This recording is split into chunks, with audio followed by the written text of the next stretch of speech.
Bueno, yo la titulé Generación Eléctrica 2 porque es la materia que en este cuatrimestre normalmente doy. Como decía Maximiliano antes, en el primer cuatrimestre doy fuentes alternativas de energía, que es este, mm, era optativa para el plan 2006 de electricista, eh, para el plan 2006 de electrónica y también para civil, y la suelen tomar también alumnos eh, de industrial. Esa es una materia que el tronco es común con generación eléctrica 2, pero por ahí abarca algún tema adicional y no profundiza tanto en la parte eléctrica. Por eso, digamos, para los electricistas está la materia por ahí mejor para tomar, ¿no? Bueno, la que está en su plan, al menos el plan nuevo. Y el caso de electrónica, como me contactó Juan Pablo, bueno, la idea es que las que no la pueden tomar el año que viene, yo pregunté en el departamento y ya abrimos la comisión para que la puedan tomar en paralelo con los alumnos de electricistas, ¿sí? Les cuento un poco el contenido. La materia aborda lo que es el problema de generación eléctrica, ¿sí? Con fuentes, lo que llamamos fuentes renovables no convencionales. Parece demasiado, pero el no convencionales lo que hace es que deja de lado la hidráulica de alta potencia, básicamente. Por eso es la hidráulica de alta potencia es renovable, pero se considera convencional, ¿no? Entonces, en general queda fuera de los programas de fomento de las renovables y se trata como una fuente convencional, ¿sí? Entonces, en este contexto entra lo que es, por ahí lo ven, dice hidráulica de baja potencia, ¿sí? La parte hidráulica, pero de baja potencia. Para nuestro país, baja potencia en esto es menor a 50 megawatts, ¿sí? Bueno, las tecnologías que vemos en la materia es el aprovechamiento de la energía solar por medios fotovoltaicos, la parte solar térmica. De esto les voy a contar un poco más, ¿no? de cada uno.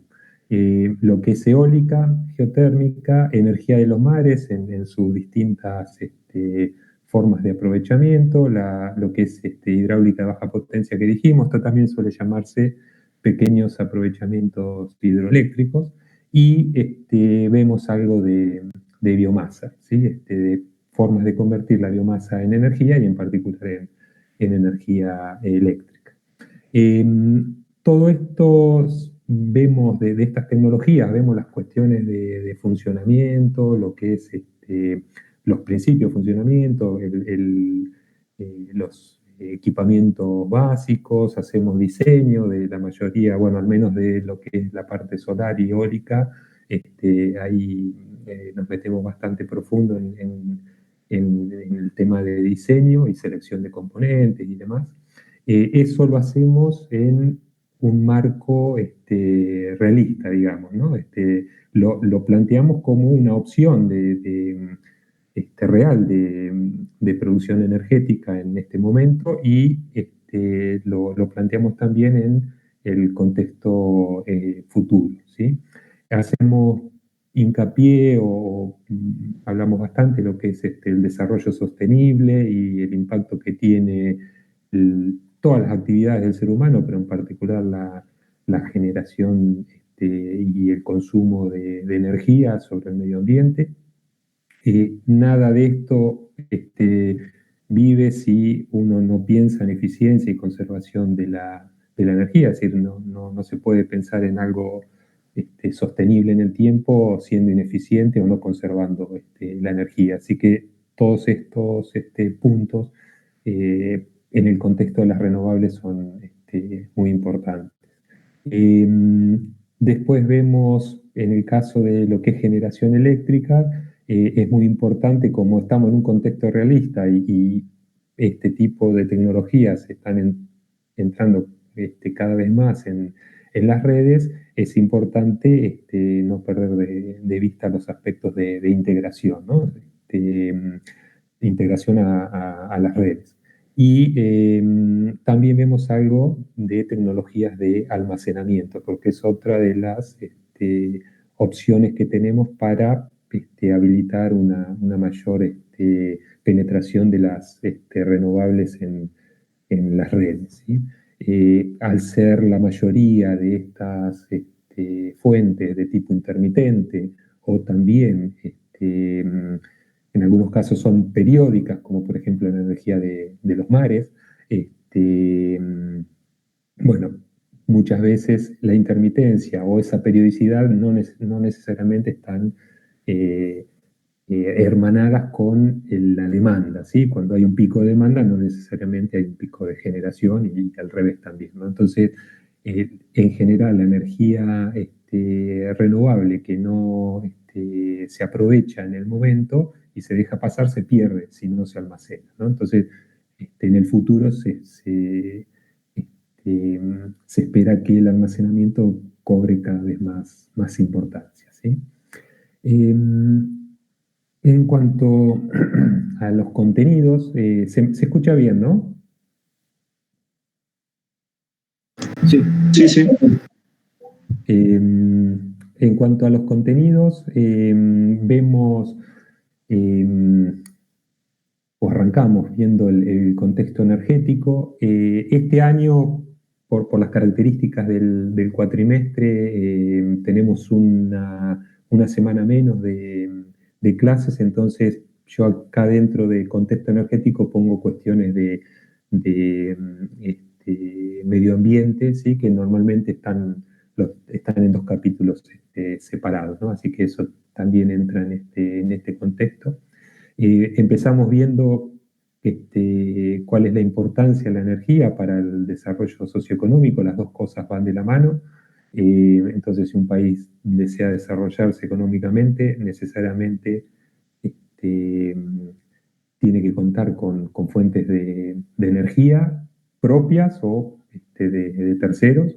Vemos las fuentes, digamos, de dónde podemos sacar energía actualmente. Bueno, si ven el grafiquito, por ahí alguno que ha estado en alguna charla mía ya esto lo ha visto, si vemos el gráfico de que tienen acá, la energía actualmente viene de estas tres fuentes principales, carbón, petróleo y gas natural. Y si le agregamos la energía nuclear, toda la energía que consume el mundo, el 90% viene de fuentes no renovables hoy. ¿Sí? Lo interesante es que estas cosas que están allí empiezan a cobrar cada vez más importancia. Si vemos, eso ya lo vamos a ver en la materia, es decir, si nos enfocamos en la energía eléctrica eh, solamente, esto tiene una importancia cada vez mayor, ¿no? en la torre. Sí, esto que ven acá es energía primaria, es toda la energía que se usa para que el mundo funcione. Este es un número muy grande, ¿sí? No lo voy a explicar ahora, pero es un montón de energía que se requiere para tener el mundo en movimiento, ¿sí? Vemos, dijimos, las fuentes de energía y vemos las características renovables y no renovables, ¿no?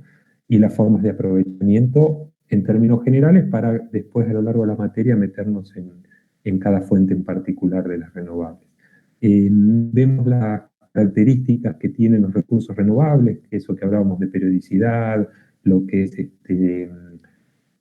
densidad de energía, varias cuestiones que tienen que ver con particularidades que normalmente las fuentes como estas no las tienen, ¿sí? Los recursos fósiles se pueden transportar, se pueden almacenar sin problema, los renovables tienen otros enfoques, ¿sí?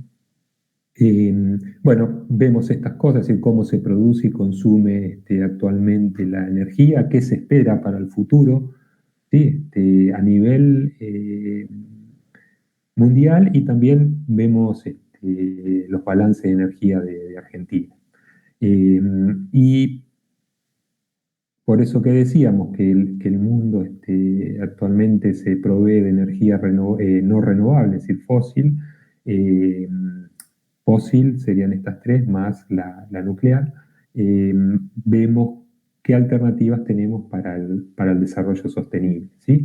Cuando decía del marco realista es que esta es la realidad, ¿sí? Entonces no podemos plantear que de un día para el otro esta torta de energía va a cambiar su reparto, ¿sí? Pero cuando lo miramos a nivel de proyecciones a unos 20 años más, 30 años más, esto empieza a modificarse grandemente.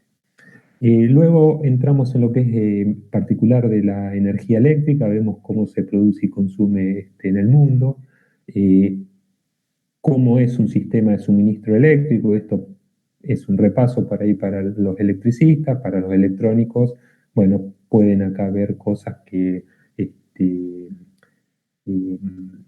digamos, la ven por ahí por primera vez, ¿no? Para que conozcan cómo funciona un sistema eléctrico actualmente y cuáles son las centrales convencionales, es decir, cómo se produce hoy en día la energía. Un poco vemos la energía eléctrica, ¿sí? Los rendimientos, un poco de los ciclos, bueno, como para tener una idea de la actualidad. Nos metemos también en lo que es el panorama de la generación eléctrica en Argentina y también el marco legal.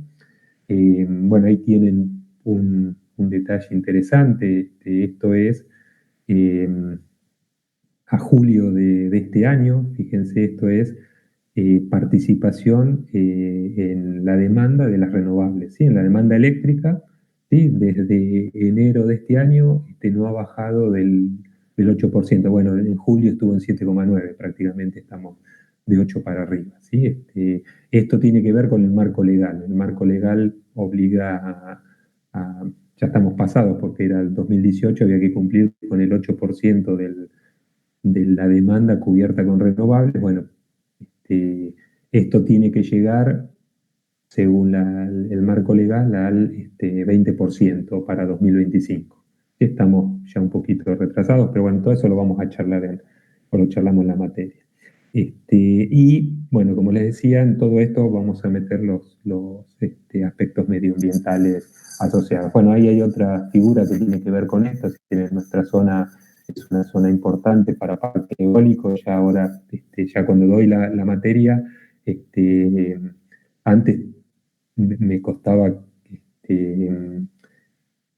por ahí explicar algunas cosas. Ahora es fácil, todos o han estado por afuera y algunos han tenido la suerte de entrar a los parques eólicos y más o menos saben de qué estamos hablando, ¿sí? Al menos desde el punto de vista visual, digamos.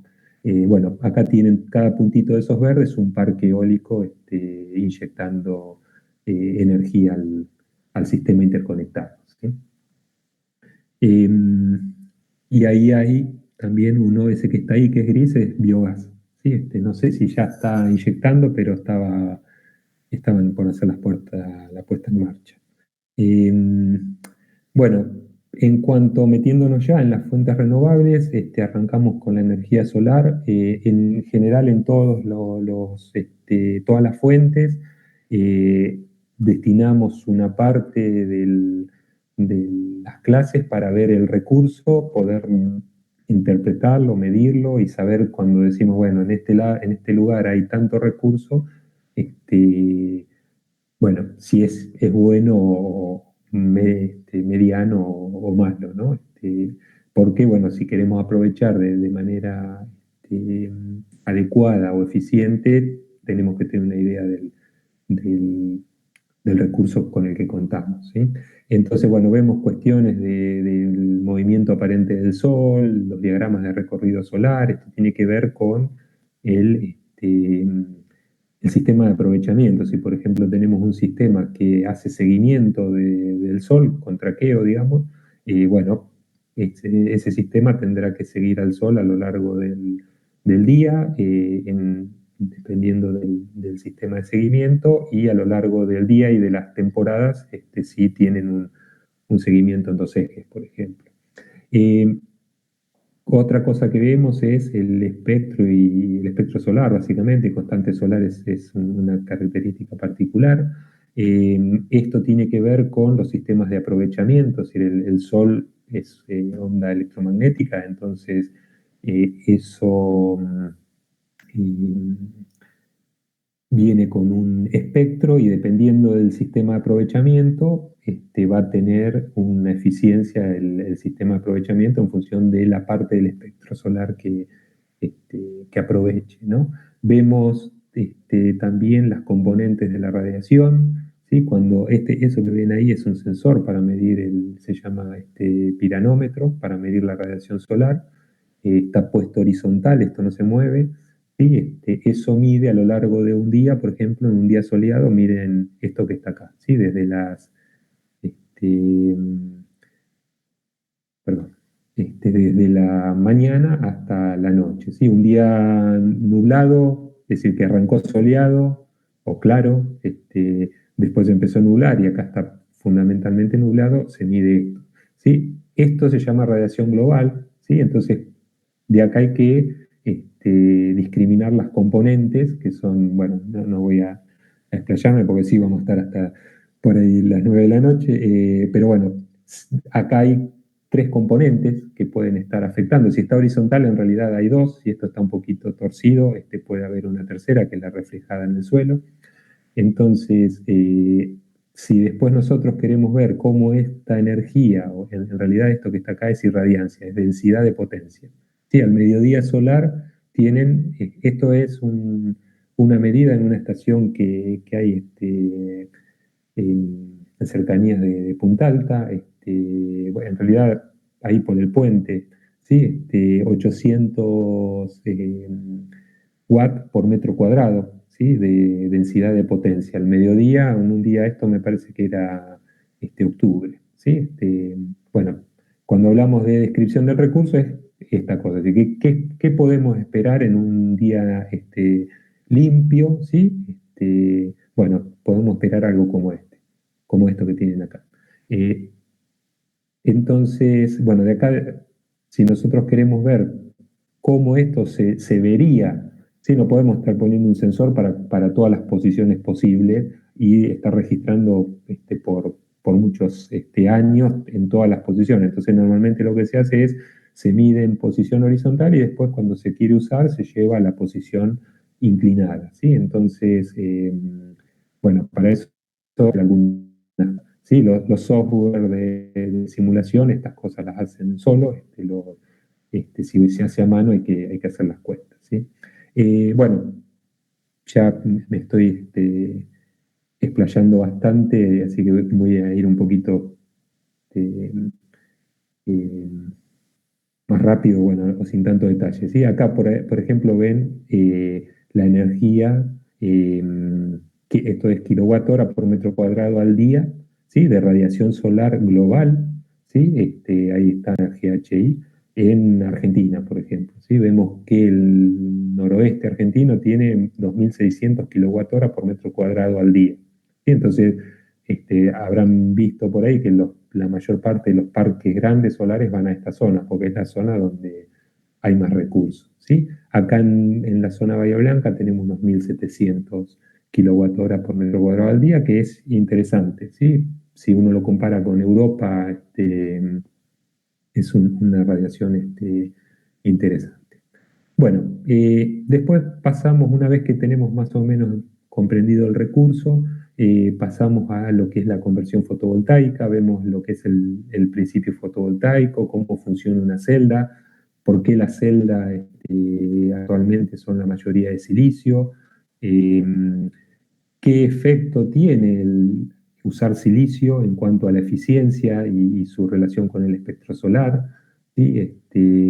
Bueno, vemos qué otras tecnologías existen en el mercado actual y qué se espera por ahí que aparezcan como alternativas en el futuro. Eh, bueno, de las celdas hacemos los circuitos equivalentes, ahí tienen el más simple de los circuitos.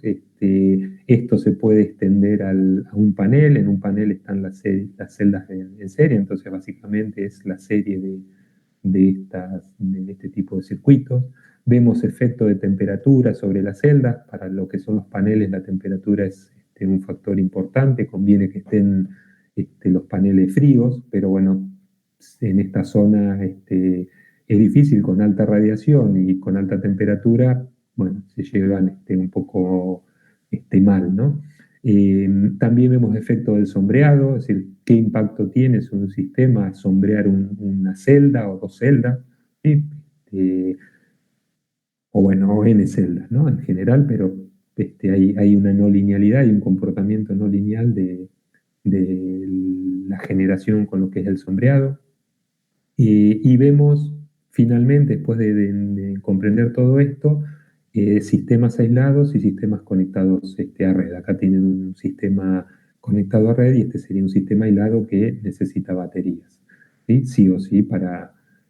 este, acá la red que figura ahí es un opcional, ¿no? Es lo más común en el sistema aislado por ahí que haya un generador diésel, ¿sí? Para complementar la generación de los paneles cuando no hay suficiente radiación solar. Sí, por ahora, la mayoría de los sistemas no tienen almacenamiento, pero en algunos países europeos empieza a haber almacenamiento por cuestiones que vamos a charlar en la materia. Y digamos, ahí esto está como eh, ilustración. No sé si hay alguno que sea de Villa Iris o de la zona. Yo soy de Guatrachí, tengo muy cerca. Bueno, este es el parque fotovoltaico de... ¿Quién habló? Maximiliano, ¿no? Sí, sí, sí. Ya estoy, ya con las clases del primer cuatrimestre uno ya empieza a desarrollar alguna habilidad de reconocer las voces sin verle las caras, ¿no? Este es el parque fotovoltaico de Villa Iris, que está, esta es una foto que me mandaron hace poquito. Son 500 kilowatts y no sé si ya han hecho alguna prueba, ¿no? Es de la cooperativa eléctrica de, de Villa Iris, ¿sí? Así que hay cosas de estas ya en nuestra región. Son parques pequeños, pero bueno, no solamente va a los domicilios, sino que también para generación así un poco más de mayor escala. Hay otro en Wangelén, Oriente también, ya más para este lado de Montehermoso, por allí. Así que bueno. Bueno, la otra tecnología que vemos es lo que es conversión térmica.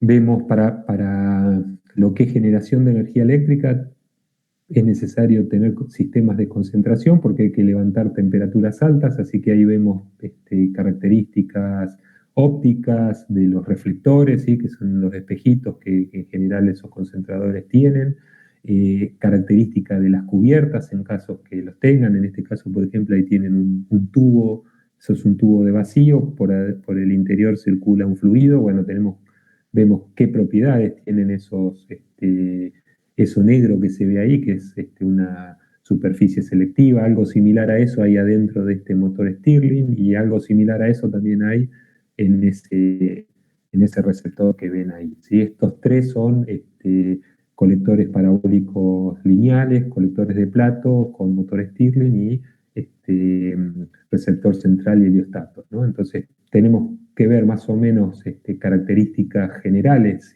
físicas, digamos, de los elementos para poder saber, bueno, no solo cómo funciona, sino la calidad o tener una idea de la calidad de los dispositivos de conversión, ¿sí? Las centrales que se basan en esto también vemos cómo funcionan, los rangos de temperaturas, digamos, los ejemplos que hay en el mundo, ¿sí? Y ese tipo de cuestiones. Bueno, después pasamos a lo que es energía eólica, también como en el caso de solar, arrancamos con la descripción del recurso, bueno, cuáles son las características del viento. El viento es aleatorio, pero en un determinado sitio, cuando uno mide por mucho tiempo, se puede caracterizar el recurso a través de una función de densidad de probabilidad.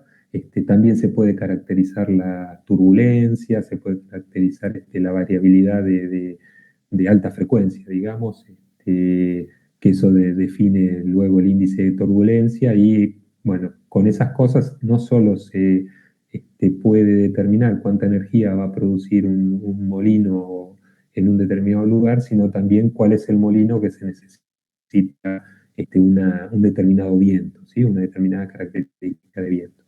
Después tenemos, bueno, vamos a ver cómo se estima la energía disponible en el viento, cuánta potencia puede extraer una turbina, es decir, hay límites teóricos. Los límites teóricos los vemos para todas en general, todas las tecnologías. Bueno, en este caso también. La potencia generada la vemos para un rotor ideal, ¿sí? Que sería lo mejor que se podría construir. Y luego ponemos un rotor real, ¿sí? Para eso vemos perfiles aerodinámicos, ¿sí? Por qué las palas tienen esta forma, porque son finitas en la punta y se ensanchan a medida que va hacia lo que es el cabo o su vinculación con la góndola del sistema y el generador, básicamente. Bueno, hacemos algún diseño de un rotor ideal, vemos los coeficientes de potencia. Esto que ven acá es el coeficiente de potencia de una turbina de 3 megas, ¿sí? Y esta es su curva de potencia, ¿sí? Entonces, bueno, estas cosas más o menos las describimos, digamos, no las describimos más o menos, las describimos bien, pueden tener una idea de cómo funciona y por qué tiene estos valores, básicamente. ¿Sí? Fíjense que esto alcanza un máximo de 45-48% de eficiencia en esta región, ¿sí? De viento, entre 5 y 10 metros por segundo de viento, alcanza la mayor eficiencia. Bueno, no dije que, bueno, vemos cómo se mide el viento también, que se utiliza, porque el viento no solo varía en el tiempo, sino que varía en altura, es decir, no es lo mismo el viento que tienen acá arriba que el que está acá abajo. Esta es una torre que hay acá en la zona. Y entonces eso se llama wind shear y, bueno, nos explica por qué las torres anemométricas miden en distintas alturas, ¿no? Eso les permite luego levantar el wind shear bueno, caracteriza mejor el recurso. Para todo esto más o menos vemos las normas que se siguen y aunque no las describimos completamente porque no entra todo en la materia, pero sí al menos qué normas son las que aplican en cada caso. Nos metemos en cuanto a tecnologías, hay tecnologías de baja, media y alta potencia. Hacemos por ahí, dado que esto está entrando bastante en nuestro sistema, hacemos un poco más de hincapié en lo que son los generadores que se llaman de velocidad variable, ¿sí? Los molinos que hay acá en la zona, los que se usan actualmente en el mundo en alta potencia, y vemos en particular las turbinas tipo 3, que son generadores con doble alimentación, es decir, con alimentación por el rotor, ¿sí? O por conexión por el rotor también, que sería un caso como este, y las que se llaman por el full converter, en las cuales, bueno, independientemente por ahí de la máquina, puede ser un generador sincrónico, un jaula de ardilla, lo que sea acá de inducción. Eh, la diferencia entre estos y estos es que toda la potencia del molino pasa por un par de convertidores y una fracción, ¿sí? Este es un tercio más o menos de la potencia pasa por el rotor, ¿sí? Estas son las dos tecnologías actuales que hay en el mercado, digamos, que tienen mayor en esta difusión. Bueno, para eso vemos cómo opera, cómo se controlan, ¿sí? Qué capacidad tiene un molino con estas características para cumplir algunas funciones sobre la red de energía eléctrica. Este es el parque Mario Sebreiro, ¿sí? Que los chicos tuvieron el año pasado de la rama, eh, el- también conocido como Parque Corti, y ahí está la estación transformadora Bahía Blanca. Bueno, después vemos lo que es geotérmica, describimos el recurso, cuáles también son las zonas de mayor potencial, eh, sobre todo para lo que es explotación de energía eléctrica, ¿sí? Para usos balnearios y esas cosas, balneología o uso directo, por ahí las opciones son mayores. Para lo que es generación eléctrica hay que buscar muy bien los lugares, ¿no? Entonces vemos el potencial, cuáles son los sistemas geotérmicos que existen, sistemas, digamos, para aprovecharlo, ¿no? Es decir, lo que hay en la Tierra, básicamente, y después vemos las tecnologías para aprovecharlo, ¿sí? Ahí tienen tres tipos, esta es uno eh, cerrado, bueno, este que tiene acá es uno abierto, que bueno, ya vamos a ver las características. Ahí tiene un croquis más o menos de un pozo de explotación, ¿sí? Donde se extrae agua caliente o vapor, en el mejor de los casos, del subsuelo, y se reinyecta para mantener el equilibrio hidrológico, ¿no? del reservorio. Eh, bueno, ya por ahí no lo dije, es decir, lo que es, creo que lo mencioné al principio, es decir, lo que es eólica y fotovoltaica cubren una muy buena parte de la materia. Esto, geotérmica, energía de los mares, entre todo, lo vemos en la última parte de la materia, ¿sí? Lo que es energía de los mares, vemos, dependiendo de la forma de aprovechamiento, el recurso con el que se cuenta, ¿no? Vamos a ver lo que es ciclo de mareas, lo que se conoce como mareomotriz, y acá hay una forma de explotación, por ejemplo.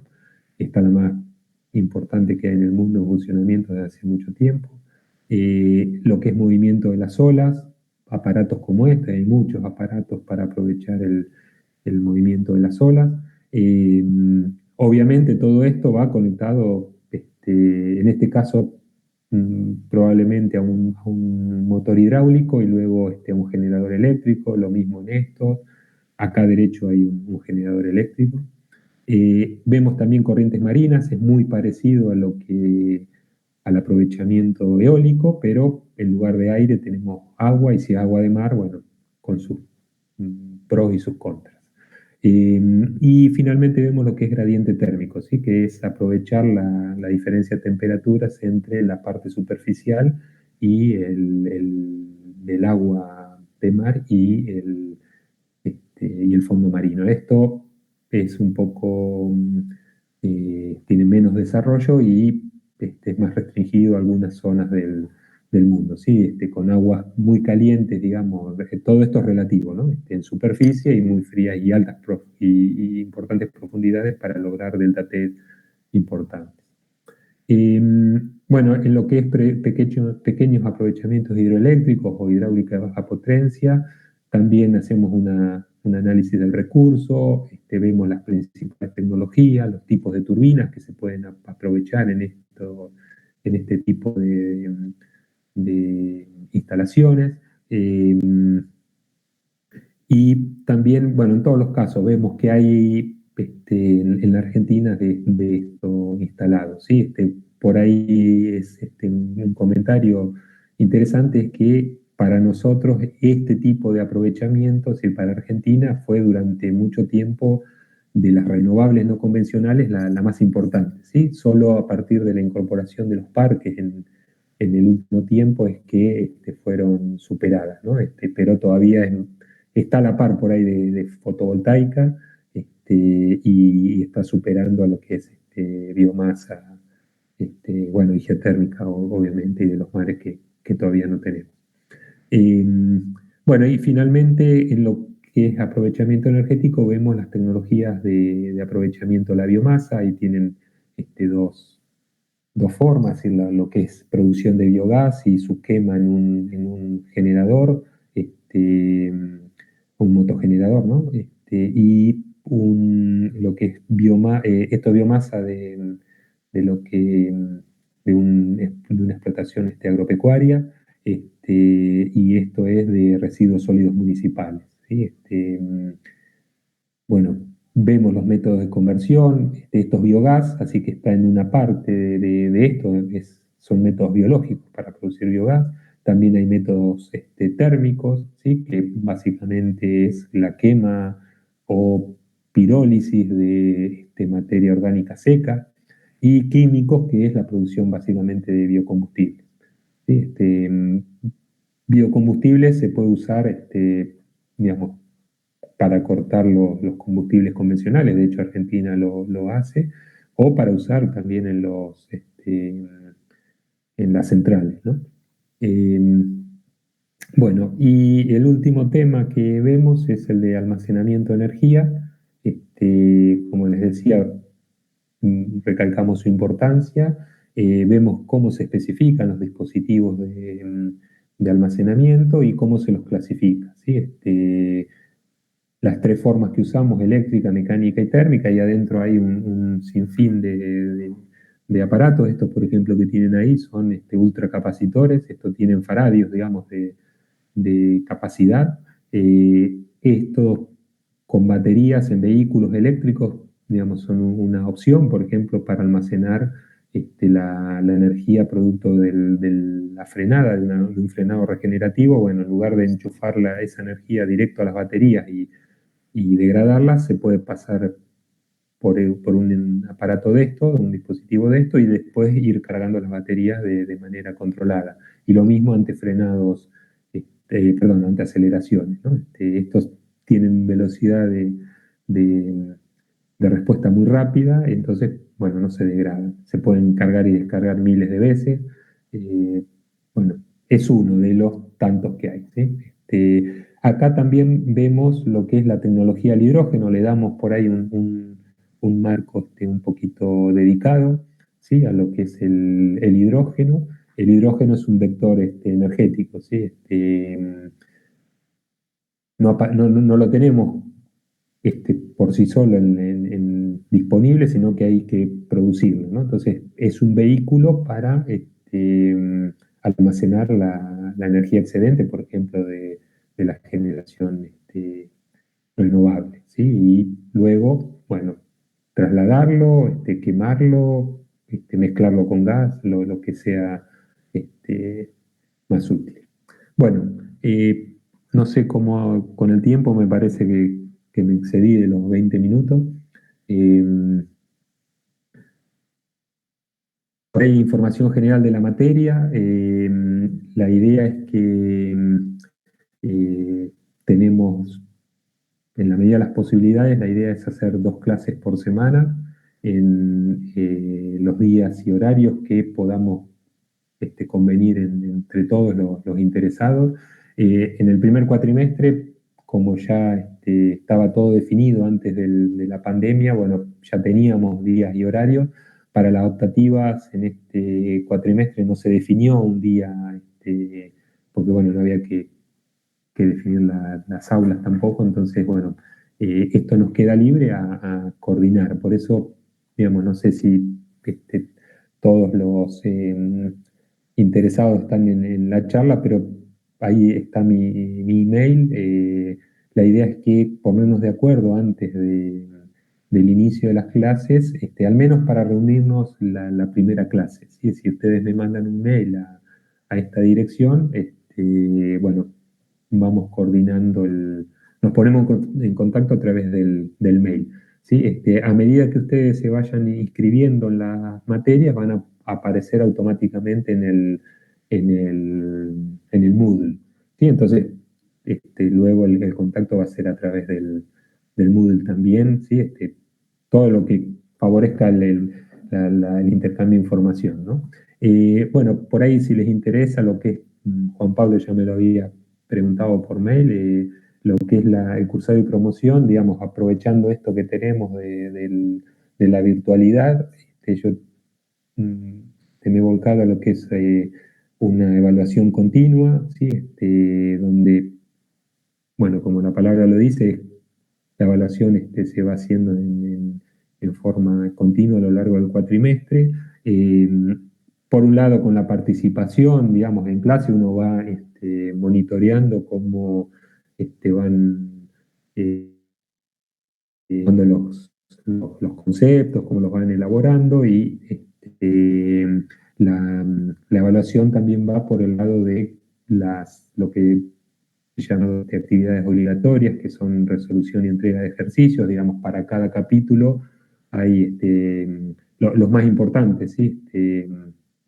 Hay un set de ejercicios, de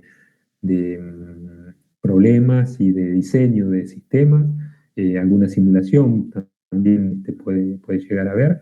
Eso yo les voy dando, o les vamos dando el y lo van resolviendo y vamos viendo los problemas que van surgiendo y bueno, en un momento yo les defino la fecha de entrega, se entregan un grupo de ejercicios del práctico normalmente y después, bueno, tienen la devolución.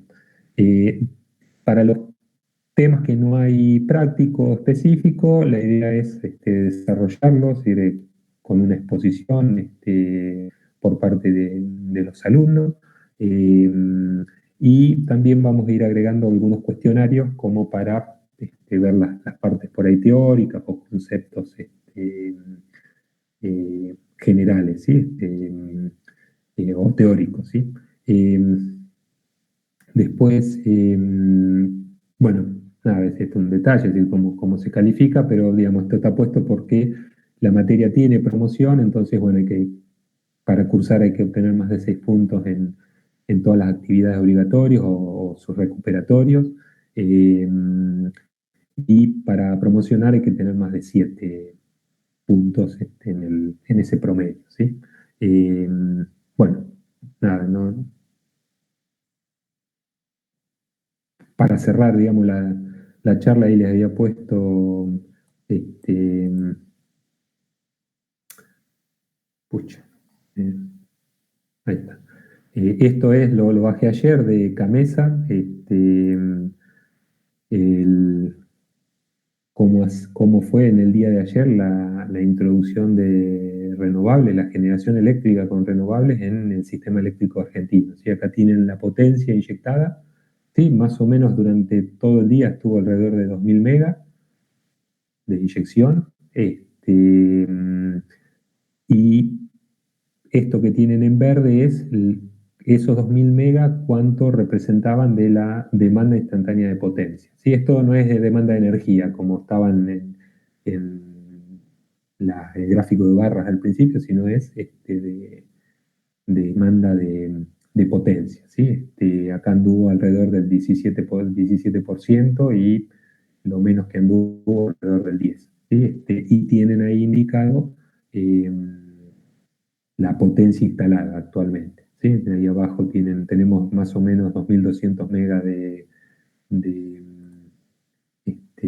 eólica, casi 500 de fotovoltaica, 170 de biocombustibles o bioenergías en general, acá está biogás también, y 459 de pequeños aprovechamientos hidroeléctricos. ¿Sí? Fíjense ahí que la eólica estuvo inyectando todo el día prácticamente. La fotovoltaica sigue el movimiento del sol básicamente, y después tienen los pequeños aprovechamientos hidroeléctricos y la biomasa eso no depende de la variabilidad, sino que depende del recurso, en este caso almacenado y en de los ríos, ¿no? Bueno, eh, no sé si hay preguntas, si los aburrí mucho. Este,